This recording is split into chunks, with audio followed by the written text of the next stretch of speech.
Okey. Okey, hari ini kita sambung pembelajaran kita 6.3 tangent kepada bulatan. Okey, saya nak awak bersedia dengan muka surat 154 buku teks. Okey. Kita fokus kepada yang dalam kotak kuning tu saja. Okey. Dalam kotak kuning tu dia beritahu, awak tengok kat sini, jika dua tangent kepada suatu bulatan berpusat DO dengan titik ketangenan B dan C. Okey, awak tengok kat sini ada B dan C. B dan C ialah apa? Titik ketangenan. Okey. Dan masing-masing bertemu pada titik A. Sini titik A. Okey. B dan C titik ketangenan. So ada garis tangent lah kat sini. Tangent. Ada AC dengan AB ialah tangent. Okey, tangent saya ulang semula lah. Tangent tu ialah garis lurus menyentuh pada satu titik pada bulatan. Okey. So, bila garis tangent tu kita panjangkan dua-dua, dia akan bertemu pada satu titik, titik A. Maka terkeluarlah sifat-sifat dia. Okay, yang pertama, BA sama dengan CA. BA dengan CA ni sama ni. Nampak ni dia buat tanda ni. BA dengan CA sama panjang. Yang kedua, BOA, yang X ni sama sudut dia. X. Kalau X tu 65 darjah, maka X pun 65 darjah lah. Dan ketiga, Y. Y tu kalau 20 darjah, maka Y pun 20 darjah. Okey. Kita tengok. Okey, sebelum tu awak tengok tu BO dengan OC ditanda sama juga. Okey, itu confirm samalah. Sebab apa? Itu adalah jejari. Kan? Okey, tengok gambar sebelah. Saya dah lukis bulatan, ada dua garis tangent bertemu pada satu titik A. Dan panjang tangent tu ialah 25. Di sini pun 25. Jejari 6. Tengok jejari pun 6. Sama panjang. Okey. Kalau saya alihkan garisan tu, tengok nilai pun berubah mengikut sama. Sudut berubah, panjang berubah, sudut kat sini pun berubah. Alihkan pun sama. Sama nampak? Okey. Tengok. Okey, masih sama. Saya alihkan, sama. Sudut berubah, panjang berubah, sudut di sini pun berubah. Okey, kalau besarkan gambar. Okey, tengok Kalau saya besarkan gambar, okey, jejari pun jadi besar. Yang ni pun jadi sama juga. Sudut sama, panjang jejari sama, dan panjang tangent sama, dan sudut di A pun sama. Okey, jelas. Jadi bila dah dapat gambar rajah macam ni, mudah untuk awak menjawab soalan lah. So ingat lagi, kena ingat. Okey, berkaitan sifat-sifat yang berkaitan dengan dua tangent bertemu pada satu titik. Okey. Macam mana alih pun tetap sama. 13 besarkan pun sama. Sama.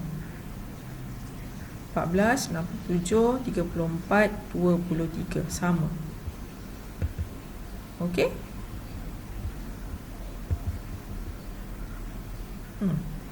Okey? Okey. Kita sambung contoh 16. Okey, tengok contoh 16. Rajah di sebelah menunjukkan bulatan berpusat DO, tangent PQ dan RQ bertemu di titik Q. Hitung nilai X, nilai Y dan juga panjang jari bulatan.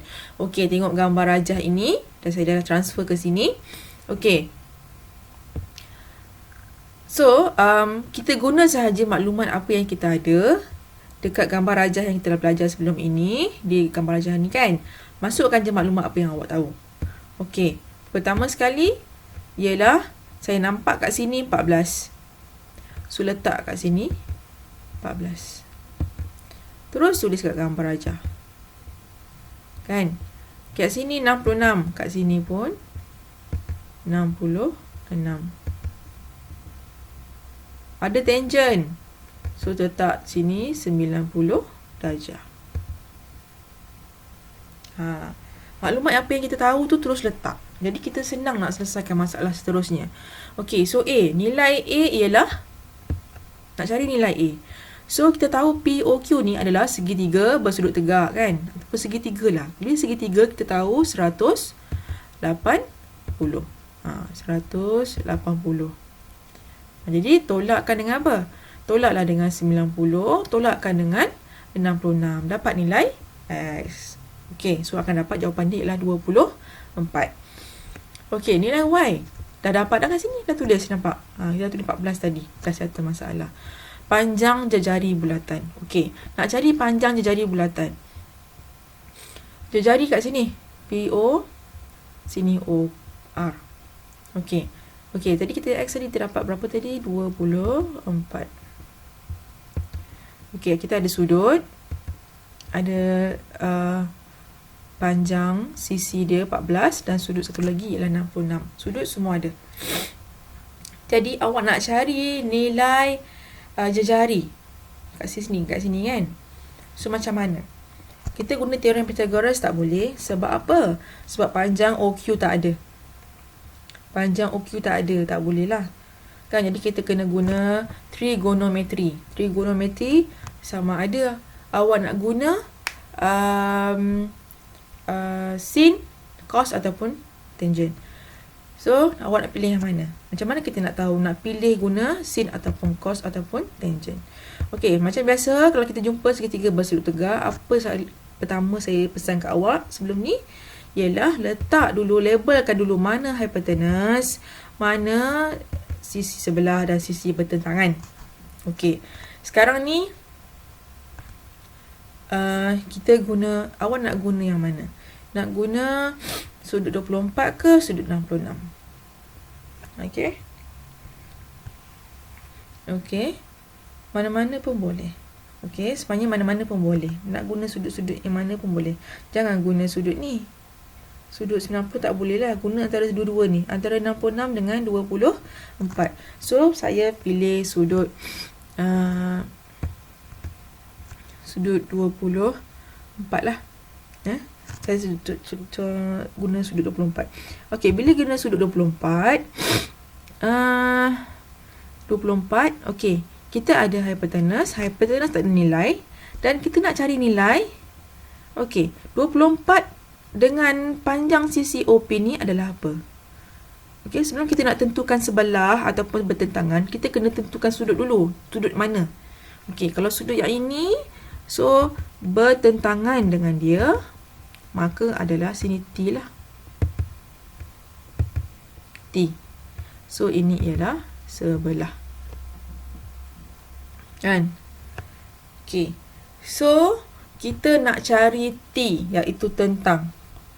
Okey. Yang tak ada kena-mengena dengan hypotenuse. Sebab kita tak nak cari hypotenuse pun. Kan? Sebab kita nak cari nilai jari sekarang ni. So, kita guna apa? Sin, cos ataupun tan. Yang tak ada hypotenuse apa? Saya tak handsome. H handsome. Kalau saya handsome, H lagi. So, guna tangent lah. Tentu tak single kan. So, tak ada H kat sini. So, kita guna tan lah. So, tan. Okay, guna tan. So, tan 24. Tan 24. Okay, tan 24 sama dengan T, kan? Nilai T per dengan 14. So, cari nilai T. Cari nilai T macam mana? So, bawa ni atas. 14 darab dengan T 24. Dapatlah T tu, kan? T tu akan dapat berapa? Kat sini. 6.233. Kan? 6.233. Kalau awak nak guna 66 pun boleh. Okey, kalau nak guna 66, macam mana? So, awak ambil so, nilai bertentangan dengan sebelah dah berbeza. Okey, sebab sudut dia 66, bertentangan dia 14, bersebelahan dia ialah T, S kat sini. Jadi, cari nilai S. Kan? Tapi, masih menggunakan tan. Cuma, beza dia tan 66. Awak akan dapat jawapan yang sama. Tan 66 sama dengan 14 per dengan S kat sini. Akan dapat jawapan yang sama juga. Okay? Alright. Okay, saya harap awak faham dan dapat membantu awak untuk menjawab soalan seterusnya. Okay, terima kasih kerana menonton.